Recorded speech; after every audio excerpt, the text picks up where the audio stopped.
Okay, here we are today with special guest Chris Hatcher from the head coach of Samford Bulldogs. I've known Chris since he was a tremendous quarterback at Valdosta and then a great coach at working for Mummy up there.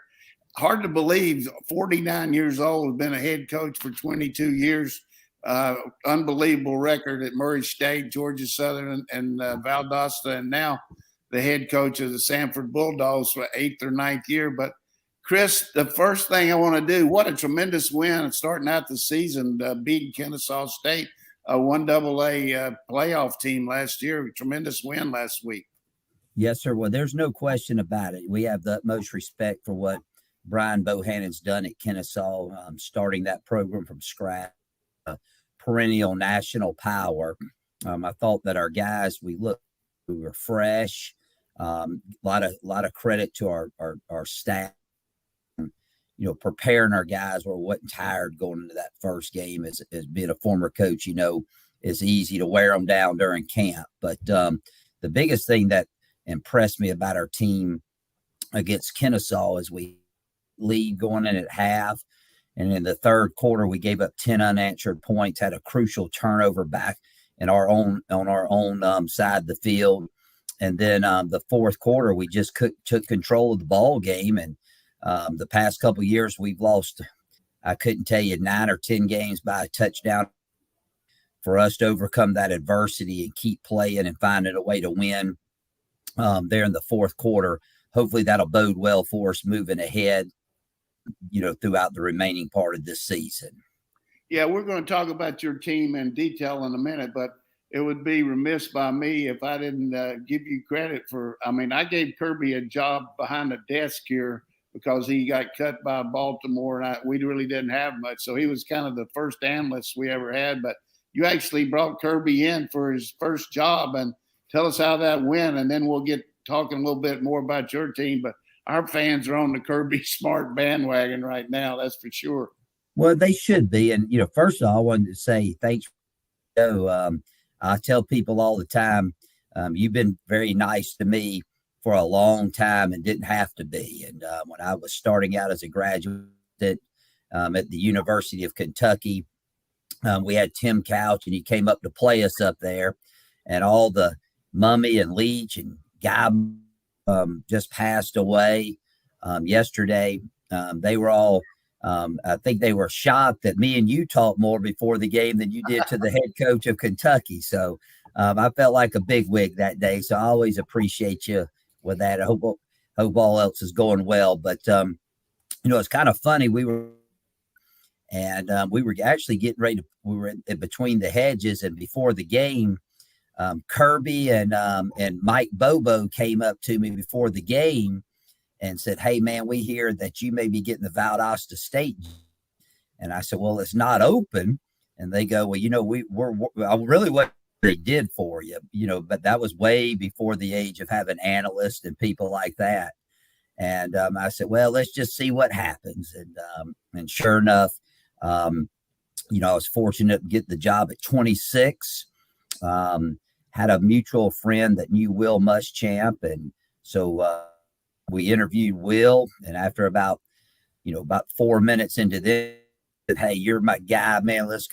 Let's maybe go have a supper and have some drink." Hire Will. And as we go through the process, we, Division II budget, I think we paid Will $31,000, which he may have been the highest D2 paid coordinator at the time back in 2000. We had $8,000 left. So we were fortunate enough to get Kirby to come down there and work for us for $8,000. But we did give him $1,000 bonus on the side for being the camp director. So we helped him out pretty good. He made $10,000, but that's stretching it a little bit. But story, Coach, about the pay that he made, because I know he's making a boatload of money now. But I tell all of our young staff, and I like for people to know, he hadn't always been at the top. He started at the very, very bottom of this profession, and due to his work ethic, learning and being willing to adapt is what has made him into the coach he is today. And I wish I could say that I had something to do with that, but he was he was a pretty darn good coach at 24 years old when I hired him. I guarantee you, I got the better end of that deal than he did. Well, he certainly made a lot of nice comments about you at his press conference on Monday, and it was heartfelt because I know everybody wants a chance and to get a chance in coaching whatever division. And some of your best coaching is when you don't have as good of players as other people, and you have to develop them and all. And that's one thing you've done wherever you've been. But you've always been an explosive offensive team. Tell us a little bit about your offense going in here playing Georgia.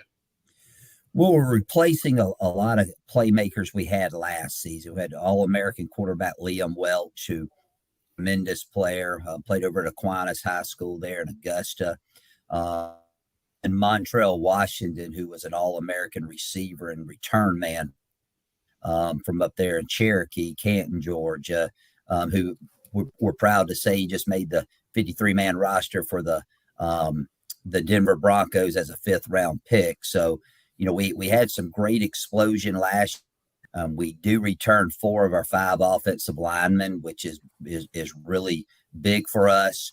We're breaking in a new quarterback in Michael Hires. He's a local standout here at Briarwood Christian, and very efficiently last week. So we kind of mix it up. We ran the ball good.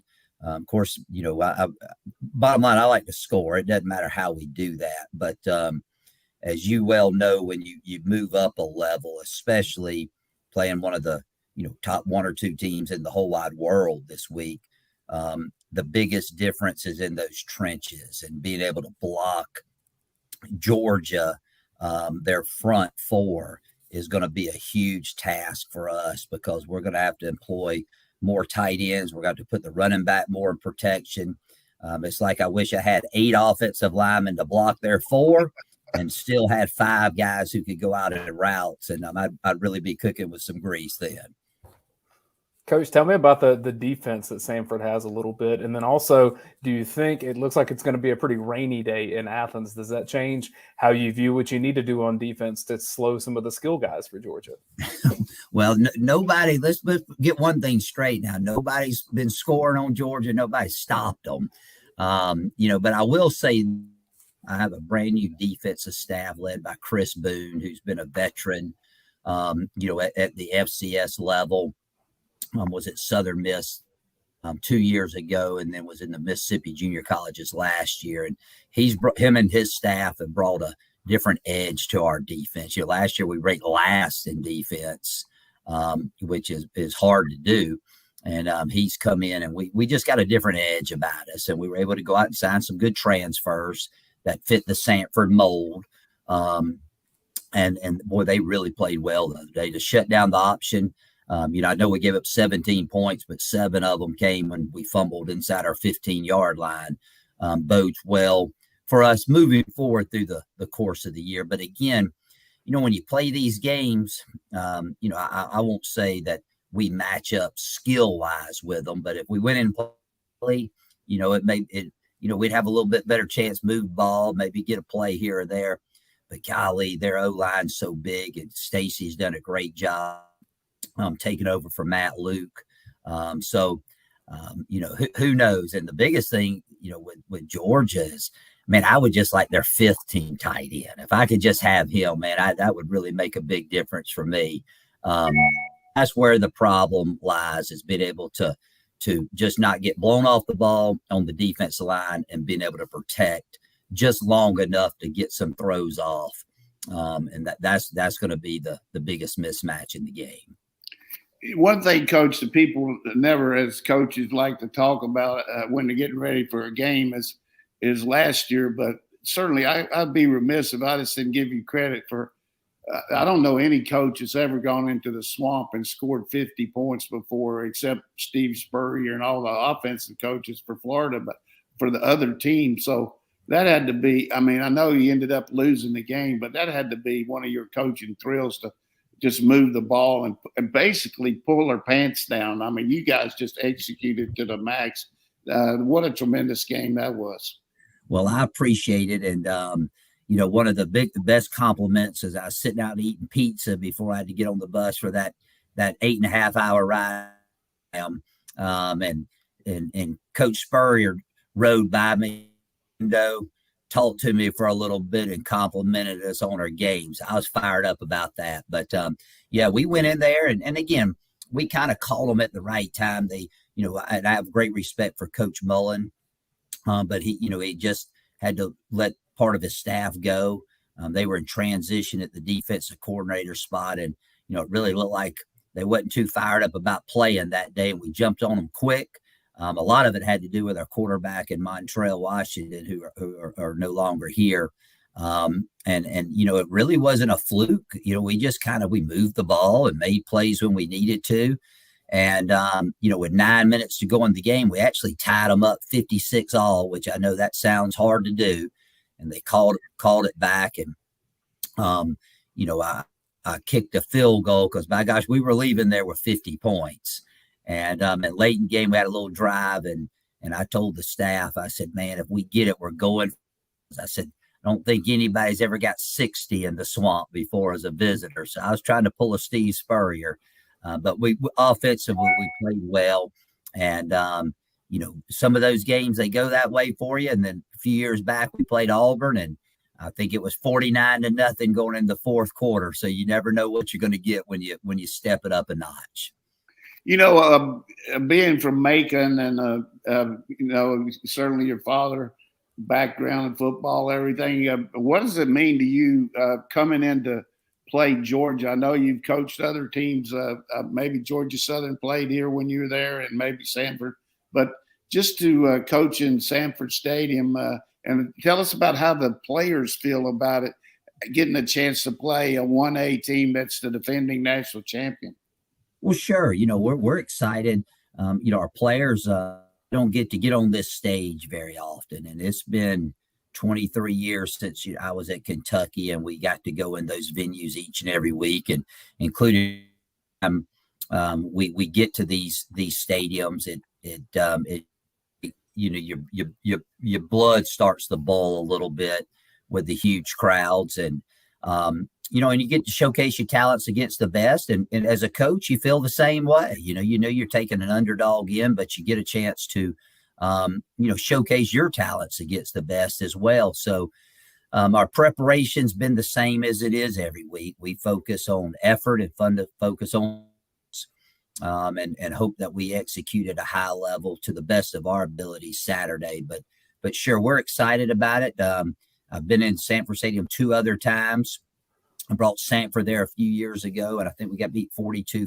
And when I was at Georgia Southern, we played them when they were actually ranked number 1 in the country when Coach Rick was there.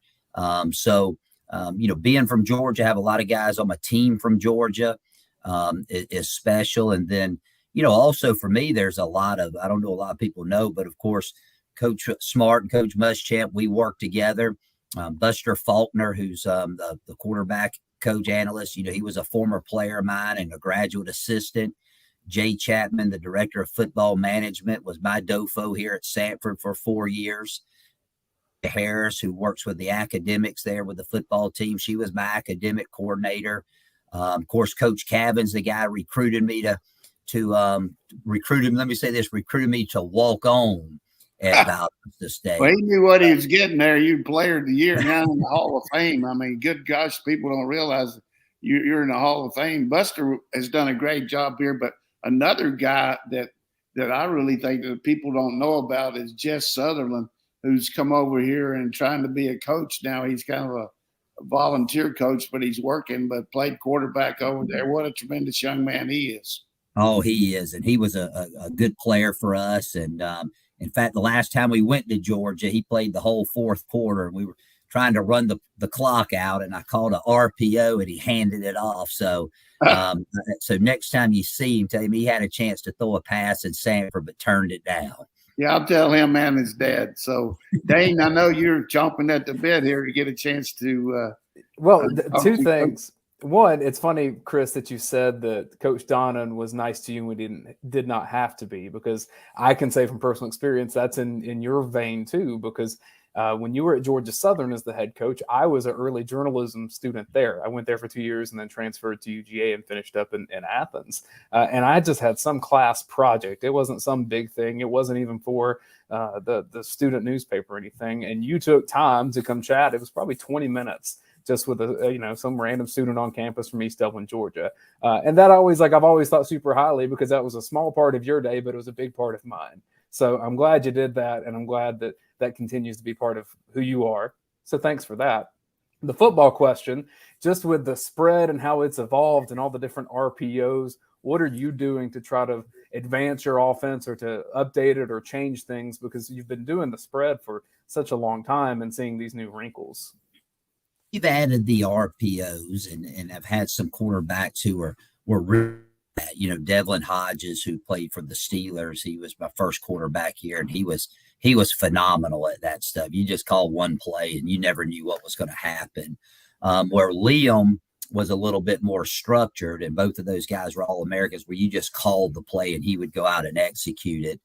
And then he's got a good grasp of it. In fact, the other night we scored a late touchdown to seal the win on an RPO. He made a great read. So it's part of the offense. I don't think you can go all in one way or the other on it. But again, at the end of the day, you just got to have good balance. And, you want to spread the ball out, let everybody get some touches, so you just can't key on one or two guys. But we call the plays that let me say this. We try to call the plays that work. And some games you have a little better success throwing the RPO.